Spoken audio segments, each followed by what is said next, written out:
Today's episode of the Project Management for the Masses podcast is brought to you by Career Academy, a global leader in on-demand training solutions for IT and business professionals.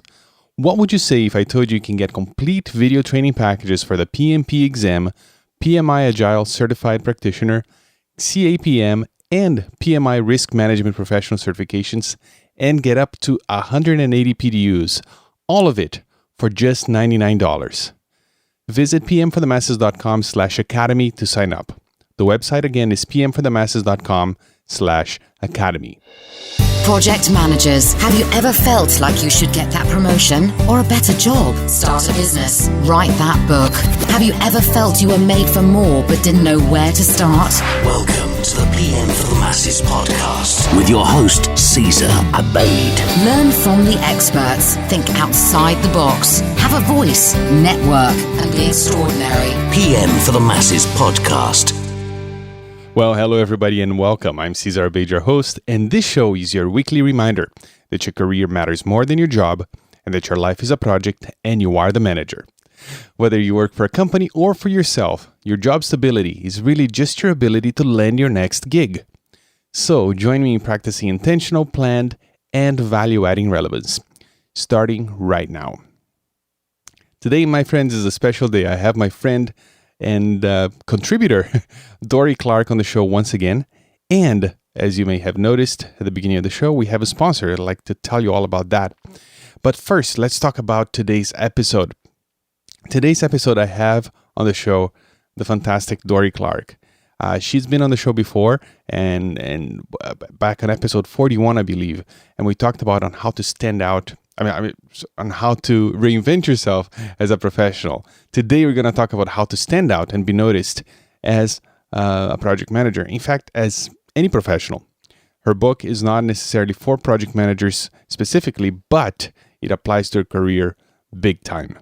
As I said, I had Dorie on the show back on episode 41, and that episode got me very positive feedback from you. So I knew that Dorie's message would resonate with you once again. So that's why I had her back. Now, I liked her message so much that I invited her, very sheepishly, to write the foreword for my book, Project Management for You, which she graciously accepted. And I was over the moon when she said yes. So I'm so excited to have her be part of my book. And the book, by the way, is at the printer right now. I received the proofs last week and I've been going through it very carefully, trying to find any mistakes. And I did find a few mistakes. So it's almost done. And Dorie Clark's foreword is part of the book. I'm really excited. Since that episode of the show, Dorie has written and published her second book, which is called Stand Out: How to Find a Breakthrough Idea and Build a Following Around It. So after reading this book and really, really loving it, I decided to, ask her if she would come back to the show and talk about that with us. So let's get started. Special guest coming up next. pmforthemasses.com. pmforthemasses.com. Dorie Clark is the author of Reinventing You, Define Your Brand, Imagine Your Future, and Stand Out: How to Find a Breakthrough Idea and Build a Following Around It. A former presidential campaign spokeswoman, she's also a frequent contributor to the Harvard Business Review and Forbes. Dorie was also the featured guest on episode 41 of the Project Management for the Masses podcast and the forward contributor to my book, Project Management for You: How to Turn Your Ideas into Reality, Deliver on Your Promises, and Get Things Done. Recognized as a branding expert by the Associated Press and Fortune, Clark is a marketing strategy consultant and speaker for clients including Google, Microsoft, Yale University, Fidelity, and the World Bank. She's an adjunct professor of business administration at Duke University's Fuqua School of Business. I never said that right. And has guest lectured at Harvard Business School, the Harvard Kennedy School, Stanford University's Graduate School of Business, the Wharton School, the MIT Sloan School of Management, and more. She's a frequent guest on MSNBC and appears in worldwide media, including NPR, The Wall Street Journal, and BBC. And Dorie's on the line with me today from her hotel room. Hello, Dorie. How are you? I am great. Thanks so much. It's great talking with you. Oh, good to have you on the show again. I still get feedback from that episode where we talked about reinventing ourselves as professionals, and I'm sure my audience, people listening right now, they're happy to have you on the show again, like I am. I am glad to be back talking to your peeps. You know, Dory, I get emails from folks who are in career transitions or sometimes unemployed or in between jobs, and that message really resonated with a lot of people. I get feedback saying, I thought, I only had 10 more years of my career and just go through the motions and retire and be done with it. And listening to that interview just kind of gave me new hope, that life is not over. So I appreciate that. Oh, that's so nice. I am glad to hear that because, yeah, no, people should not have to go to work and feel miserable. This is not the right way to live, and there are things that we can do to keep reinventing and keep growing, so that we can actually find some joy and some fulfillment in what we're doing. That is so true. That is so true. And this new book called Stand Out, it's a nice segue from the previous one. So first you decide to reinvent yourself, and then this is almost like a how to reinvent yourself. So I got the book on Audible. So I listened to the book, and it took me like, I don't know, a couple days. It's a great read or a great listen, and I was just amazed. It's a great book full of awesome tips, and I'm one of those people that thought I knew all about that because I do podcasting and stuff. But that I learned so much from reading your book, and it was fantastic. So tell me a little bit about how did that how did you decide to write a book on that topic? Well, you sort of hinted at it in a lot of ways. Reinventing You is a book about how to make change in some way, how to change your job or change your career or change how other people perceive you, and so that's really important. And I think most people in their professional lives go through that at some point. But then the question is, all right, once you have changed, what do you do then? Once you are actually in a place where you really want to make a mark, where you say, you know what, I love my job, I love my field, but how do I get noticed? How do I make sure that my real talents become appreciated? And so Stand Out is a book for that phase, for people who would really like to find ways to become recognized for their expertise. Mm-hmm. Now, here's the thing. Because I'm of that mindset that we need to stand out and do something weird, as I usually say.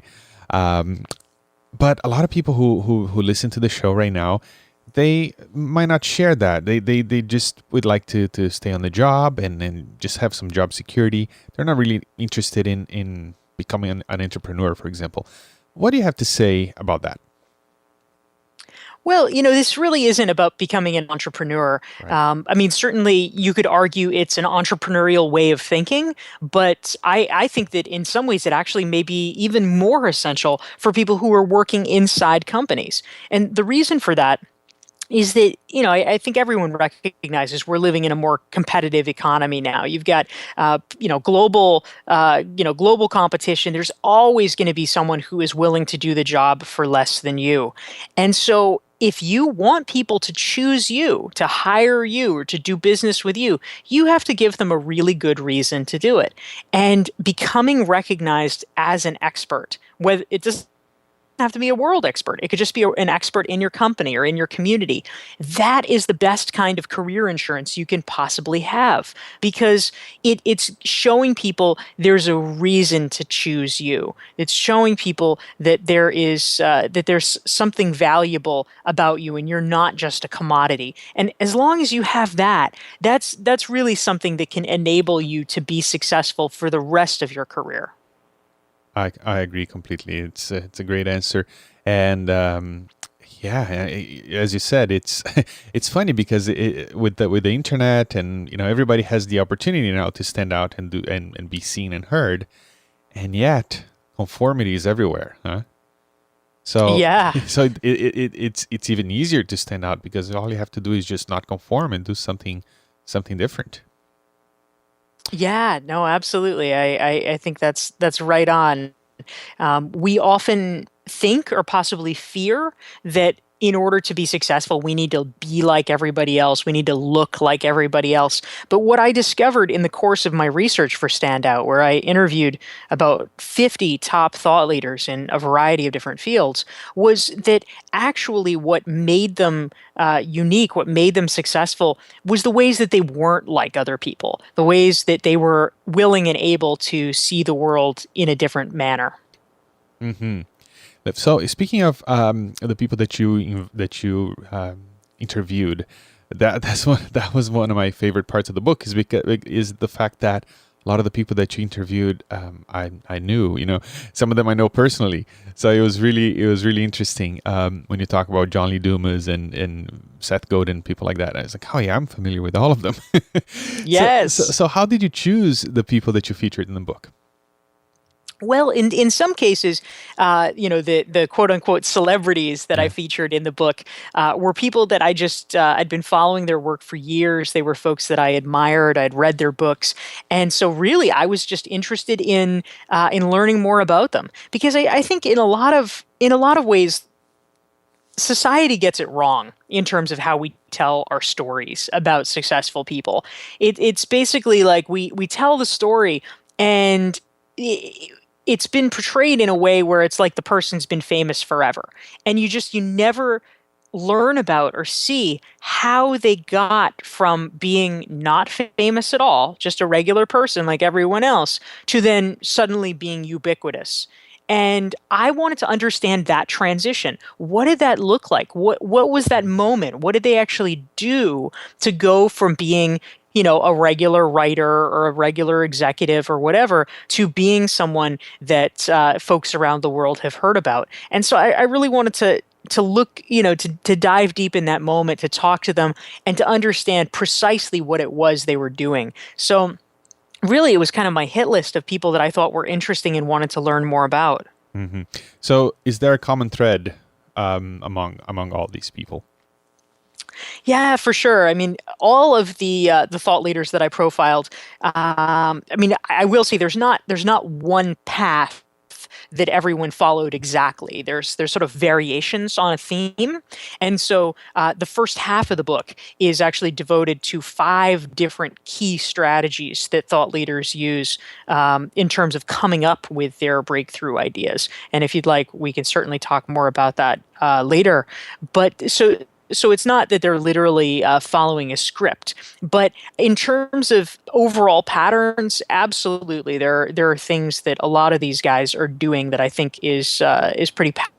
I mean, one thing that I'll actually just mention, which I thought was interesting for me.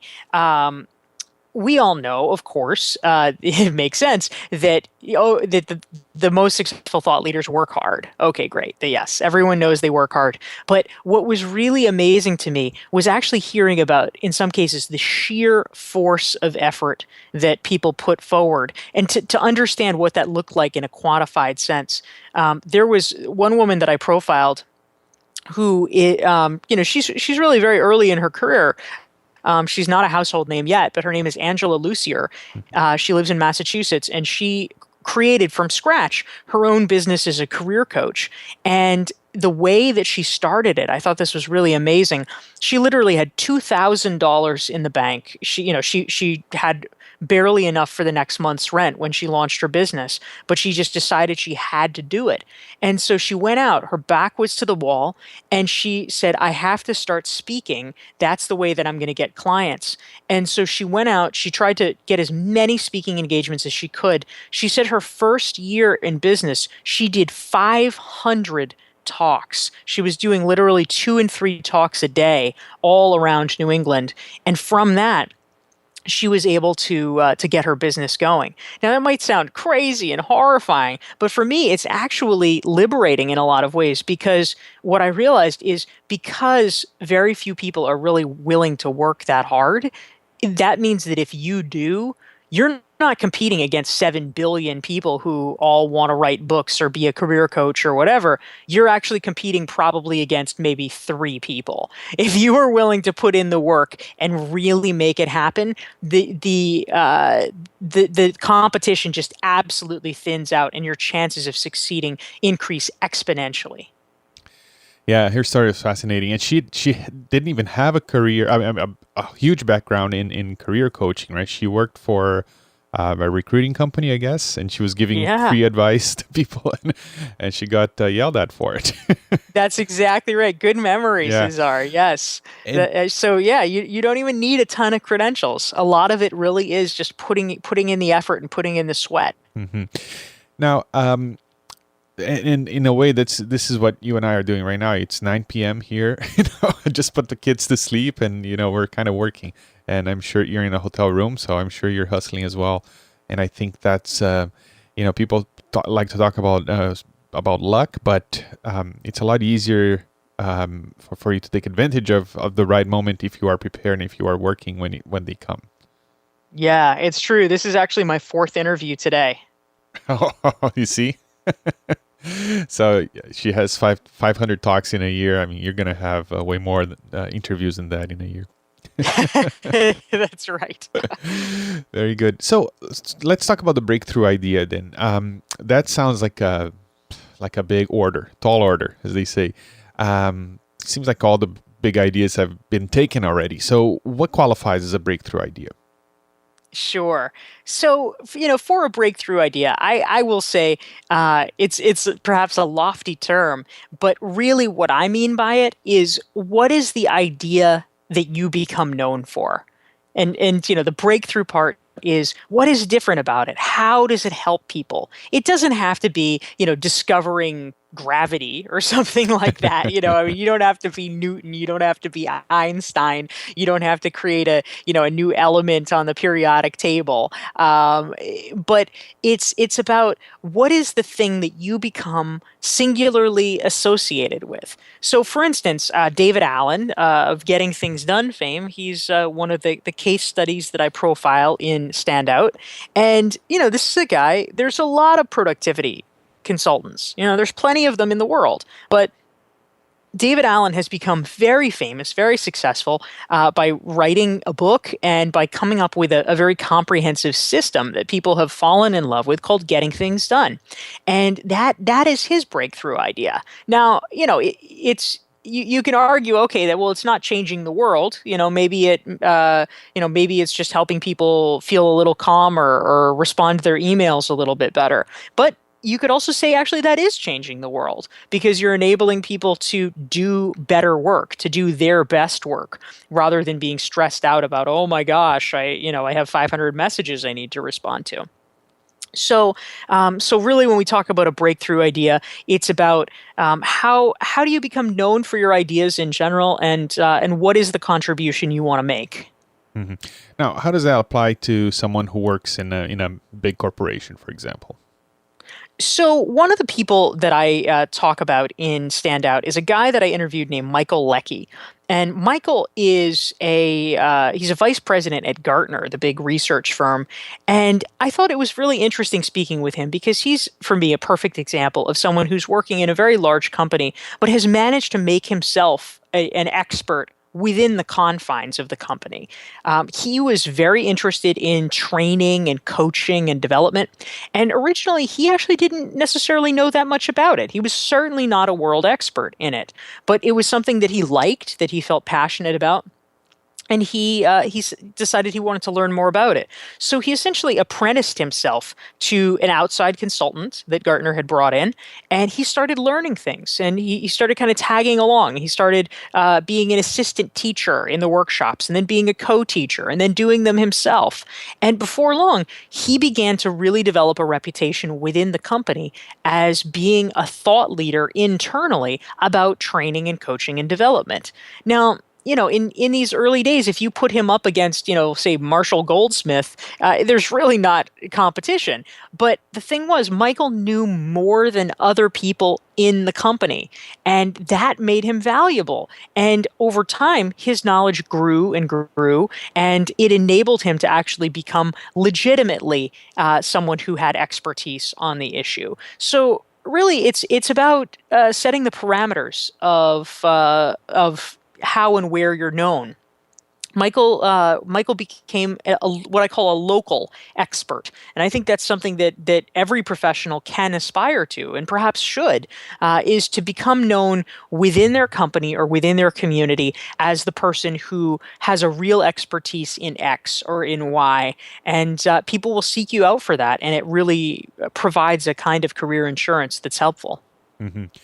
So, what if I have a good idea, but someone else is already doing it? Yeah. So, people ask this sometimes, and they think, I think that there's actually too much emphasis on originality. And that holds people up. They say, oh, well, I can't possibly do this. My idea's taken. I don't have any original ideas. The truth is, it's very hard to find an original idea in the universe. I write business books, and if you boil any business book down, fundamentally, it will say things like the secret to networking is being nice to people. And, it's not like crazy truths, but everybody has a different spin on it. Everybody can receive the information differently based on the anecdotes and stories that are shared, based on, slight nuances that come from your personal experience. I mean, one example that I like to cite, there's a woman named Chris Carr who became a bit of a media celebrity. She was a young woman who unfortunately had cancer, and she recovered, and she wrote a book called Crazy Sexy Cancer. And it was basically for young women who were going through this terrible thing, and it was about ways to heal themselves and feel good and recover. And that is a really powerful message. I can tell you that is a message that if you were a 65-year-old man with cancer, this is probably not the book that's going to speak to you, even though she probably has really good advice like, oh, you should rest a lot and eat vegetables and hang out with your friends, But because she was a young woman, she could speak to other young women in a language they could understand. And so similarly, for this, we might say, oh, well, my idea's already been taken. Well, you know what? When Mark Zuckerberg started Facebook, I mean, hello, it was a social network. We had social networks. We had Friendster. We had MySpace. They already existed. But Facebook is the one that broke through because it was done just a little differently based on his own experience. He was a Harvard student. He started it at Harvard, and then he expanded it out. He did it just within universities. That was something different than other folks. So I would not let that stop people. Mm-hmm. Yeah, you can always bring your own voice to that message, and it will resonate with someone. And now with the world connected as it is, your audience is of 7 billion people. So even if you get 0.0001% of those 7 billion people who actually resonate with you, then you can make a living from this idea, from your expertise, correct? Yeah, that's 100% true. And in fact, there's a very famous essay that Kevin Kelly did, the founder of Wired magazine, called "1,000 True Fans," Mm-hmm. which posits a similar idea that if you have 1,000 true fans, people who are, he cites this in particular for like bands or people who are in creative enterprises. But if you have 1,000 people that love what you do and they're willing to spend $100 a year on what you do, so let's say for a band that would be maybe that I go to a couple of concerts over the course of a year, and maybe I buy your CD or something like that. If I'm willing to do that, guess what? In the new economy, that means you can make a 6-figure living and you are good to go. Yep.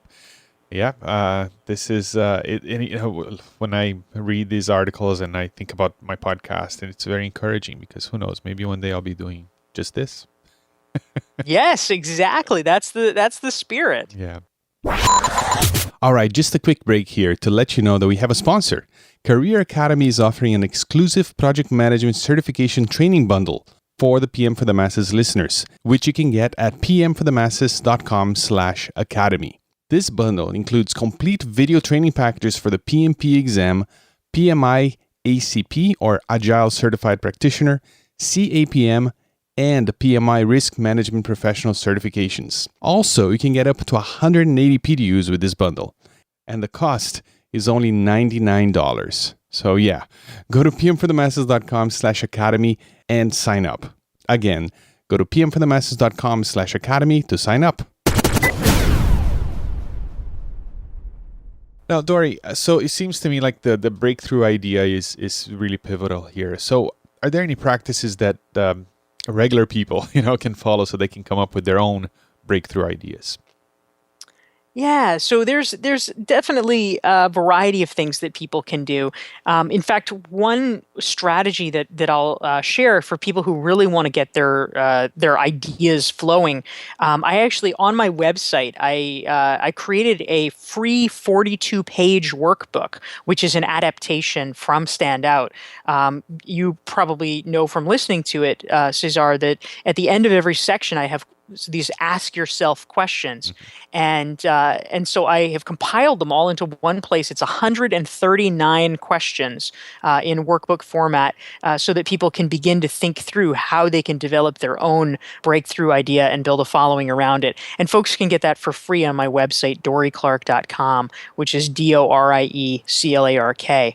So that's one answer to that. The other thing that I'll say in general is that we need to start asking ourselves, how is our perspective different than other people's? Because, again, innovation, breakthrough ideas, it's not going to come from doing the same thing as everybody else. It's going to come from looking at how we're different and building on it. So I would ask questions, and, these are things included in the free workbook, but things like what is the standard experience of people in your industry, and how do you deviate from that?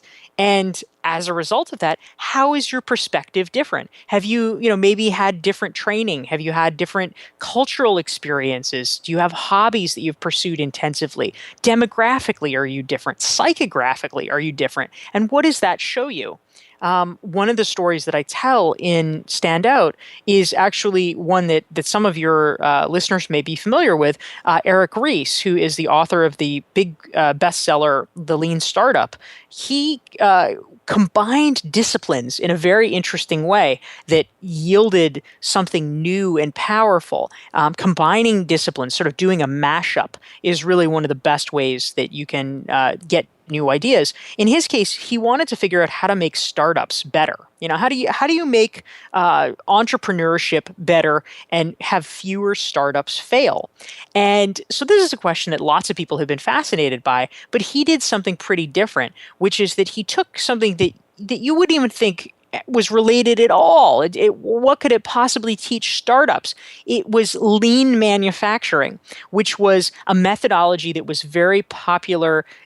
Literally, it came out of car manufacturing. It was a Toyota methodology. So it was the ultimate industrial era process. And he took that and applied the principles in a new way to startups, mashed them together, and was able to come up with insights that have really reshaped the way that people think about technology entrepreneurship. Mm-hmm. Very good.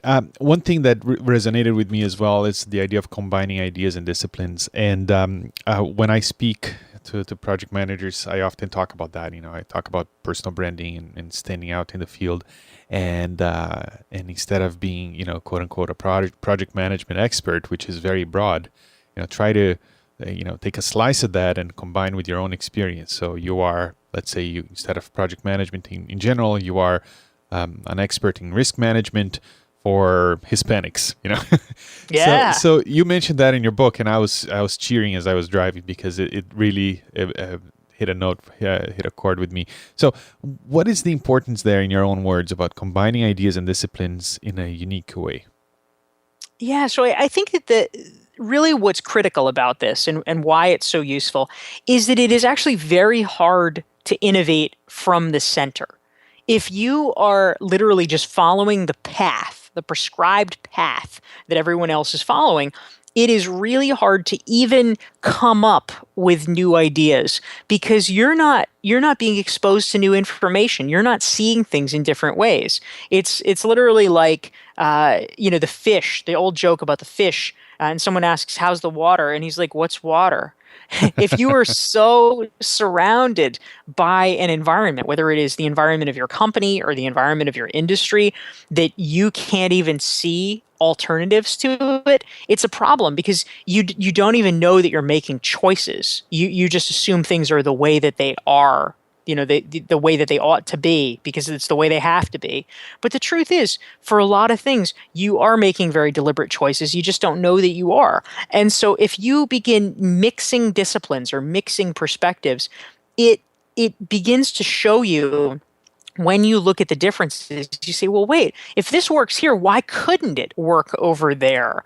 And, it may not, but at least you're asking the question and it begins a process of interrogation that enables you to come up with different ideas that actually could be fruitful. Mm-hmm. The lean manufacturing and lean startup is a great example of that, right? Somebody who brought an idea out of manufacturing and into the business world. You got it. Yeah. Mm-hmm.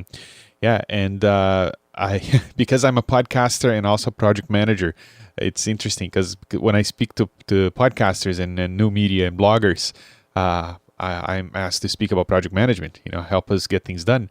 But when I speak to project managers, they want to know about new media. Tell us about podcasting. So it's like I have one leg in each world and there's a lot of cross-pollination there. And I feel like I'm the bridge, Yeah, that's so powerful. I love that. I love that example because you're exactly right. You have something special to offer each audience. I was just in DC on my book tour for Standout, and I was giving a talk at Kramer Books, one of the cool bookstores there. And there was a guy who, raised his hand with a question at the end, and he said, "Well, I don't really know what to do. I don't know how to stand out." He says, "I've worked in politics for the last decade, but everyone's worked in politics, and I just don't feel like I have anything really different to contribute." And I said to him, "Look, you gotta question your assumptions here. Not everyone has worked in politics. Your friends might have worked in politics. Certainly, a fair number of people in DC have worked in politics, but in the rest of the world, there's actually not that many people who have. And if you are in an environment that views your skills as boring or as a commodity, take yourself out of that environment and put yourself into a new one where those skills are able to be appreciated because they are rare. A knowledge of working on Capitol Hill is something that a lot of companies would be very interested in. And you might feel like you're a dime a dozen in the current environment, but there are environments where people just don't know a lot of folks who have worked in politics, and they'll say, "Oh, that's great. That's exactly what we need." And so similarly, among project managers, if you're a project manager, you might look around and say, "Oh gosh, I don't have anything to offer. These guys know everything that I do." But you know what? If you put yourself into an audience of podcasters, all of a sudden they're like, "Oh my God, teach me about project management, please." So it's really about looking for where your skills are in demand in these new areas. Mm-hmm. Yeah, and it's exhilarating when you figure that out. It's almost like it's addictive. I say, how can I put myself in a situation where people don't know who I am and what I do, and all of a sudden you're like a mini celebrity because you have so much to share. Yes. Yeah, I remember the first insight I had into that was I was 19 or 20, and I was in Chicago. I was still learning English. And I started doing swing dancing, and I loved it. And I was the only brown kid doing swing dancing. Everybody was white and suburban Chicago, and I was the only immigrant, and I was like different. And then for my friends in Brazil, I was the only Brazilian they knew that was swing dancing because everybody was doing their own local dance down there. And it was like, oh, this is kind of cool. I get to be different in both within both groups here. And I think that kind of carried me into my career. And I always have that innate need of being in different groups and bringing different ideas. But the way you word that in the book, it's just so simple, the way that you put it, and it makes so much sense. And I encourage everyone to read this book, especially for that for that insight, because that's the vibe that I get from a lot of the project managers who listen to the show and reach out to me, is that feeling that you might not have a lot to offer, and I think that you do. Because project managers are change agents. So we're trained and certified to deal with complexity, which is an amazing set of skills in this day and age where people are just reading tweets and sound bites. So there's a lot that we can share. You just need to find that audience that is perhaps not familiar with your expertise. So I agree with you, Dorie, 100%. Oh, that's great. I love your story too. That's really powerful. Yeah. So now, Dorie, you talk about blogging, and I talk about blogging here. I had a few episodes dedicated exclusively to blogging. I have a webinar that I recorded that's available on pmforthemasses.com, teaching people how to set up a blog and all that, because I think it's really important. So how does blogging play a role in building an audience for your breakthrough idea? So I think blogging is really important because essentially what it does is it gives people a window into how you view the world. People can get a little bit of a sense of you from a tweet or a picture or something like that, but that's not a lot of information. What you want to do if you are an employee that wants to get hired by somebody, or if you are an entrepreneur that wants to land a client, it is really powerful to enable them to, because look, project management, I mean, how does anyone know if you're good at it, right? I mean, you can ask for references, but that's a little bit secondhand. What you're doing is a very complex ballet of choreographing people and relationships and deadlines and timing and all this stuff. And that can be complicated for people to really tell who's good from who's great, or who's okay from who's good. But if you allow people to mitigate the perceived risk by seeing what you're like as a person and how you think about issues, they're going to be a lot more likely to hire you. And that, for me, is powerful. So blogging, if you're writing about your industry, if you're writing about 10 myths about project management, or, 5 trends for 2015 in project management, or, how project management is different in Brazil versus in the US, or whatever it is, that enables people to say, oh, he's really keeping up with the issues, or wow, I love the way she thinks about that. I had never thought about it that way.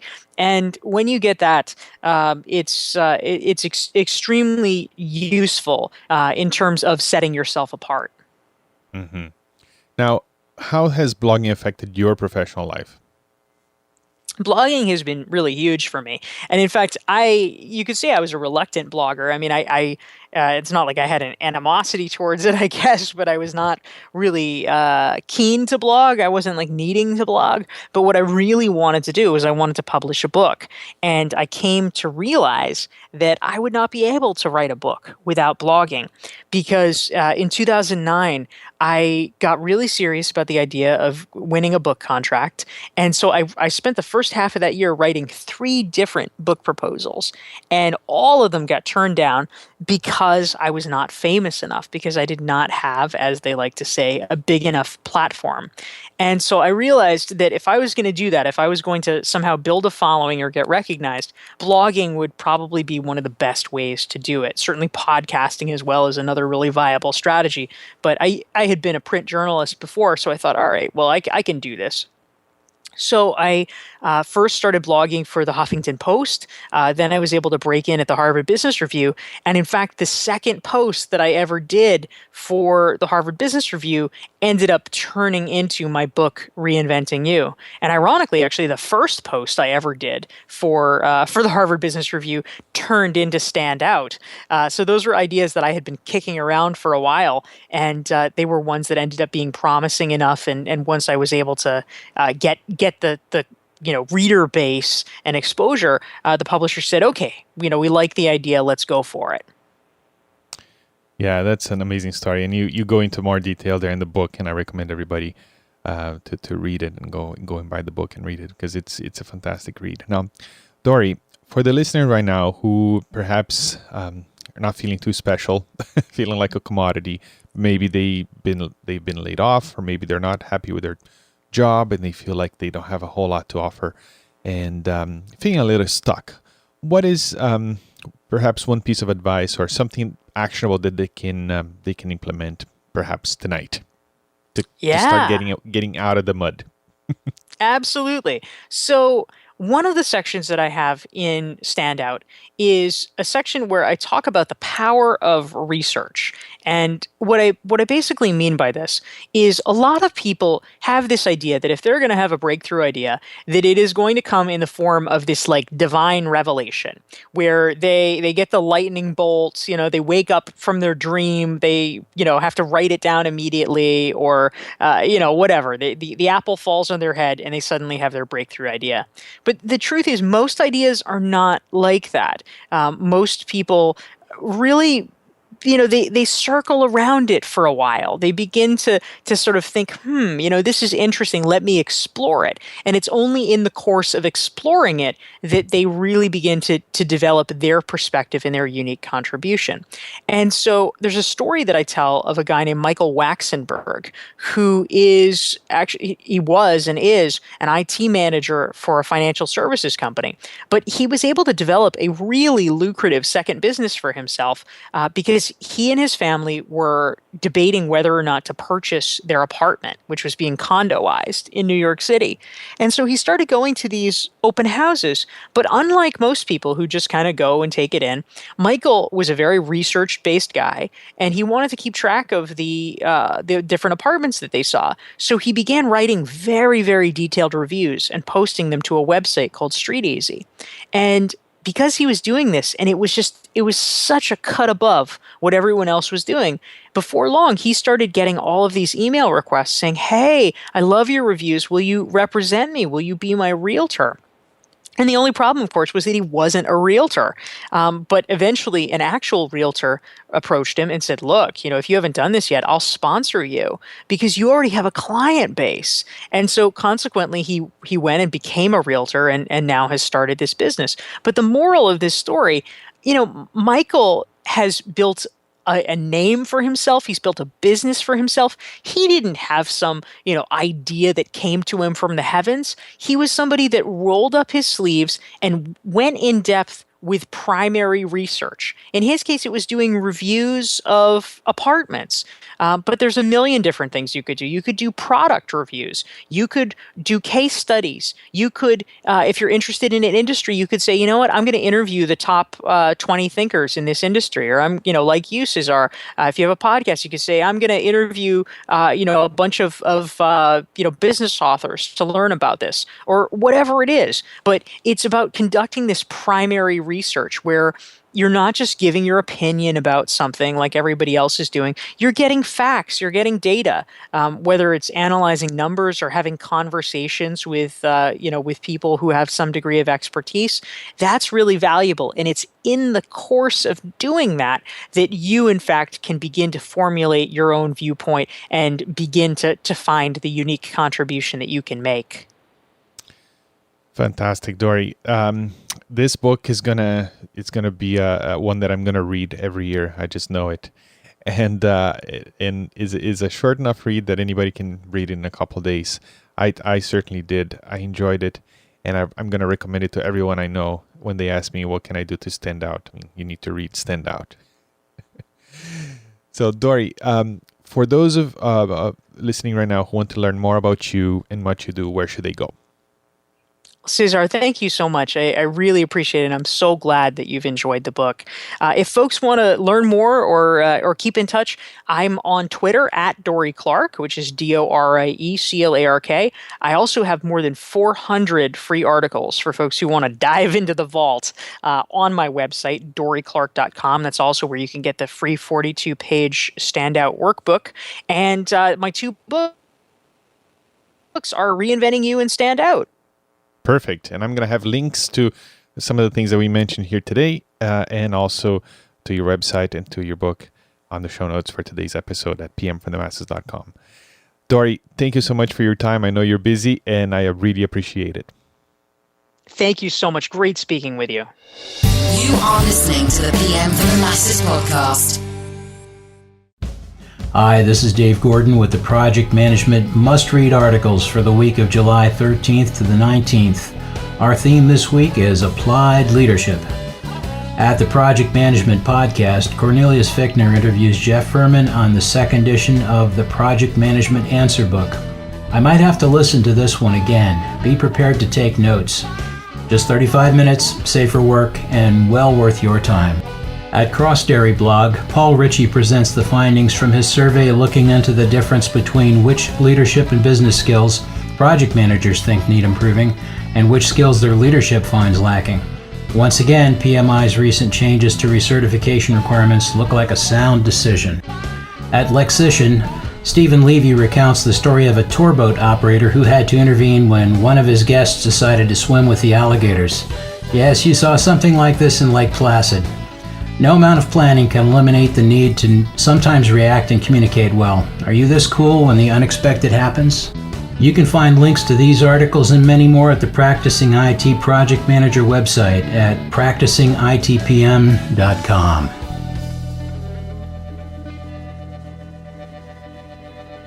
All right, I hope you enjoy my interview with Dorie and also the must-read articles as collected by my friend Dave Gordon. So for links to her books and also for links to the articles that Dave has shared here, please visit the website at pmforthemasses.com. The show notes for today's episode, which is episode 85. So pmforthemasses.com/85, you'll be able to find all the links there. Now, before I go today, I just wanted to let you know about this sponsor thing that's going on. I did share it with you last time here on the podcast that I've been considering having a sponsor, and I asked your opinion, and many of you have reached out to me, and all of the feedback that I got is, yeah, go for it. Yeah, that's a good idea. So I decided to go for it. This is something that I've been thinking about for the last few months. Taking in a sponsor, it's a big deal. And there are a few reasons I've considered this. And number one is knowing that the show would have a sponsor would be an extra incentive for me to be more consistent with my schedule of episode releases. As you know, there'll be a few weeks here and there that I don't put out an episode, and it's not because I don't have the content.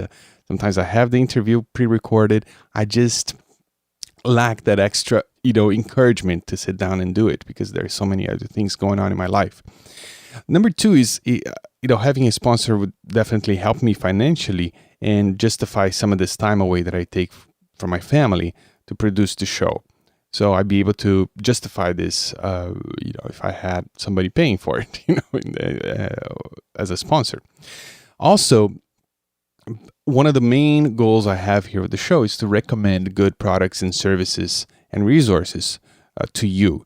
And by filtering out potential sponsors, I'll be able to focus and test drive some of these services and products and be able to offer to you something that's valuable, right? And because I'm in a position as a podcaster to reach a lot of people, I'm able to negotiate special deals for you on your behalf, right? So, and this is the example I have here today, and that's why I'm so excited to have this sponsor here on the show. Now, the sponsor is careeracademy.com, okay? And they reached out to me, and we worked out a deal that is, I can't even believe how the value that this is, and I'm really excited to bring this to you. I'm very proud to have them as a sponsor of the show. So, careeracademy.com, on their own words, they are a global leader in on-demand training solutions for IT and business professionals. For our community, they put together a training and certification bundle that is tailor-made for us. Okay, tailor-made. They call it the Project Management Training Bundle. So here's the thing. Let me tell you all that it includes. It includes a lot of video training content that, if you add it all up, you can earn up to 180 PDUs. So that's more PDUs that you know what to do with. So your PDUs are covered right there. So there's on-demand training that may be accessed at any time. Every course comes with review quizzes. You can print the courseware, the workbooks. You get certificates of completion that are provided for proof of successful completion of each course. They are PMI REP recognized, so you know you're in good hands. The courses are taught by highly certified and expert instructors. And this bundle is specially tailored for people who are new to project management or they need to maintain their certifications. Okay. And here are the certifications that are covered in this training. PMP, that's a no-brainer. I mean, I don't need to explain that one. PMI ACP, which is the Agile Certified Practitioner.